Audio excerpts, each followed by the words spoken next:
So why don't we head into how you could develop a mindset of innovation, and then I can come back to any questions that come in.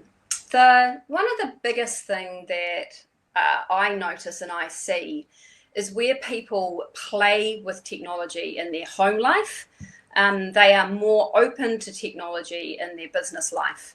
And it's quite easy for us to play with technology in our home life. And so one of the tips that I would give you in terms of developing a mindset of innovation, particularly for some of you out there who are looking for reasons to buy new toys and things like that, and birthdays and Christmas presents and things, is to get out and buy some of this technology. Get a drone, play with it with your kids, get a 3D printer.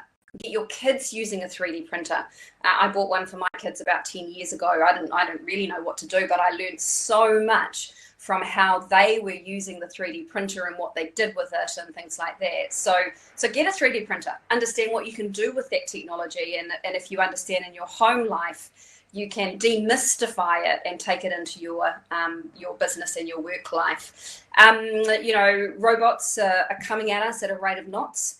And we don't necessarily see that as fast in New Zealand because it isn't happening here as fast. However, it is happening around the world globally, around the world very fast. And so, buy your wife, or it's probably a bit sexist actually, buy yourself or your partner a robot vacuum cleaner, and just understand the benefits of that. I bought my dad a robot lawnmower. He's kind of in his 80s. He's got a big section.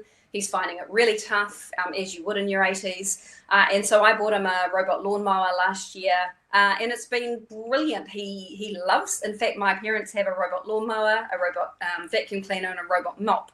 And now they want a robot window cleaner. So, whatever I can do to keep them in their home is how I look at that. And along the way, I get to play and understand how this technology can help us. So that's my number one kind of what you can do to develop a mindset of innovation is get out there, buy this technology. It's not that expensive. Give it to your kids, give it to your partner, give it to your parents, and really start to understand the use cases of it. And then you can apply it into your business life. The next one is to have a very curious mindset. As human beings, we're an interesting species, because if we don't evolve, we don't survive. So eventually we do get there and evolve. However, we're quite reluctant to change. And so how you change your mindset from you're comfortable with the way that you've been doing things, or it's been done this way for a long time, or it could be that you put a lot of tech into your business already, taking advantage of the last decade. And quite frankly, and I understand, you're quite tired from that. So the thought of doing that again, at a pace that is 3 to 5 times as fast is quite harrowing. But having a mindset of that curiosity of what could be, of who could be doing this, that I could go on Google, I could search, I could go and talk to, is really important. Too often our mindset is, I don't know about this artificial intelligence robot things, and I'm not even going to look at it until someone else in your industry starts to deploy it at scale, and then it becomes very hard for you to respond to. Just another one in regards to your industry, for some of you, augmented reality and virtual reality will be another tool that you can use considerably in your businesses through the next decade or so. I think the next one is to think about situations where you have been very open-minded and willing to adapt. And a crisis often creates that in us, is that we're about to lose something, whether that's our job, whether that's our businesses, our partners. When we're in that state, we're much more willing to react. By the time we get to that state, it can often be a little too late, and then you've either lost the opportunity or you have to work so hard to get there. So for me, it's around bringing that crisis point earlier rather than waiting till the last minute. Get started earlier and buy yourself some time. So think about the times where you have been most successful in adapting to change, and what are the characteristics and attributes that you had in that time, and bring them into your way of operating now. So, you're on this journey and you can accelerate this journey. The next one is around taking multiple small bets. So, a lot of companies in New Zealand, particularly the big ones, have taken massive bets in innovation. involving tens of millions of dollars. What we know from some of the most successful startups and some of the most innovative companies in the world is they take lots of small bets, they stand up a pilot, they get feedback, they prove it, they test it, they iterate it, and then they pick the ones that are going to work for their organization. And so taking that approach could be a good approach for you to get on this train more heavily in regards to innovation and trying some new things without always having to have, some of the capital and operational cost, OPEX overlays, some of the capital and OPEX overlays that you need to do these investments. So that kind of mindset of try small, hard, iterate fast, and then grow if it works could be helpful for you. The next one is, I guess, the understanding, and we've seen it so many times that if you don't disrupt yourself, someone will come in and disrupt you. And whether it happens now or it happens in 5 years or 10 years, it is going to happen. And you don't want to be like the Kodaks. We don't want to be like the Sky TVs, where you're leaving it too late to respond to the disruption. So I'm a firm believer of, if you disrupt yourself, you have better control of the rules of the game. If someone else comes in and disrupts your business model for you, it's so much harder for you to play there. So that mindset of wanting to disrupt how you're doing things, because you know it's going to happen anyway, and often it does lead to better outcomes, is an important one. A couple more really is around getting talented people around you who understand innovation and technology and can support you through this journey. And that can look anything like getting, typically younger people in regards to who have grown up with technology for the past few decades, have quite a different view on it than I might, or, people who grew up with how I did, or someone who's even, older than me. And so getting them in, or using those kids in your family, or, in your broader family who have that tech innovation mindset that hasn't been shaped by 20 years of business models is really important. At Callaghan Innovation, we also offer student grants where we will subsidise students coming into your business. They are obviously students who have degrees and experience in technology, and so that can help. And we've had quite a lot of feedback around how they have really challenged businesses thinking in regards to tech and innovation. And there's a lovely symbiotic relationship there of enthusiastic, new, diverse thinking around technology and business experience. So that's a nice fusion.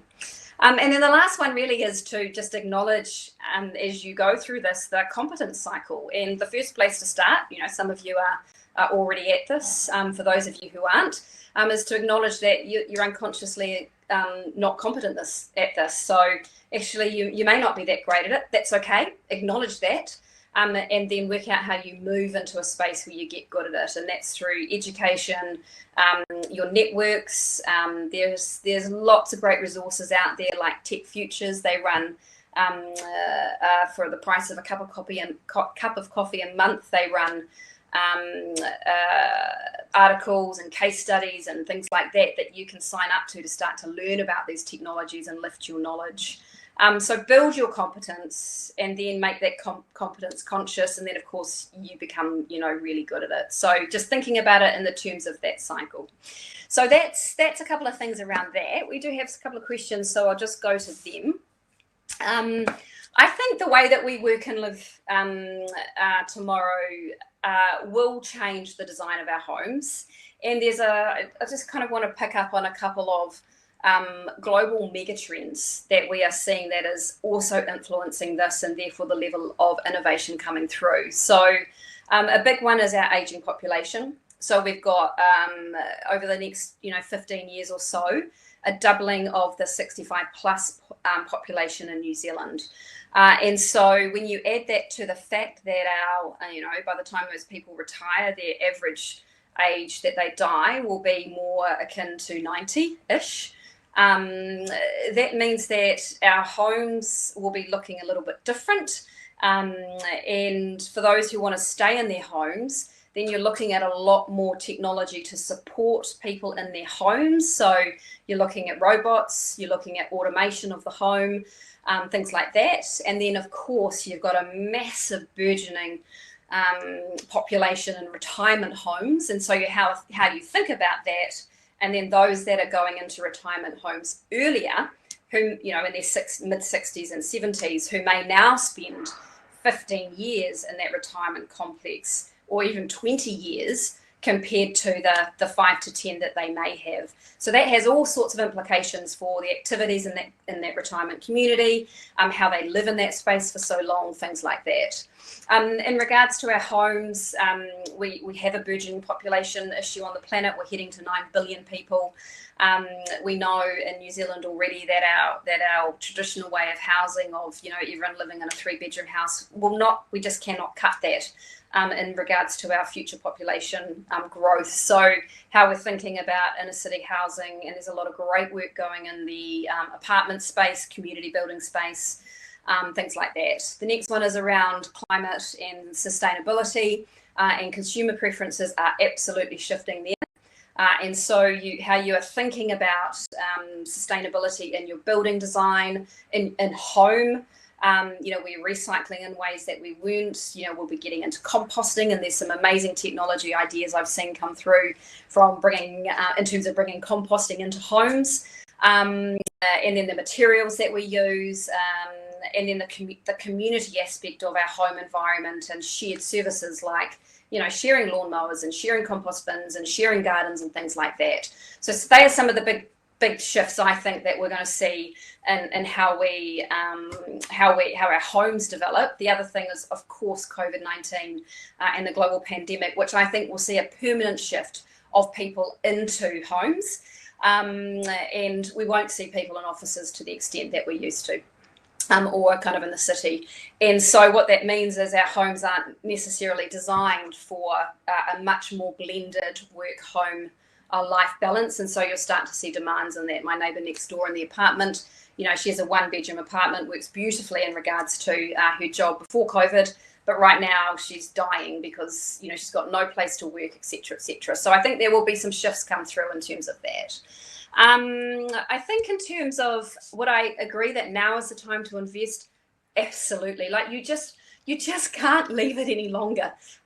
Too many businesses have left it far too long already, and therefore aren't well placed to pivot into the opportunities that are here. And we know that from the data in regards to, plenty of different survey data that tells us our businesses in New Zealand are behind international businesses in their use of innovation and technology to change their products and services, to improve efficiency, and to deliver their experience in new ways to consumers.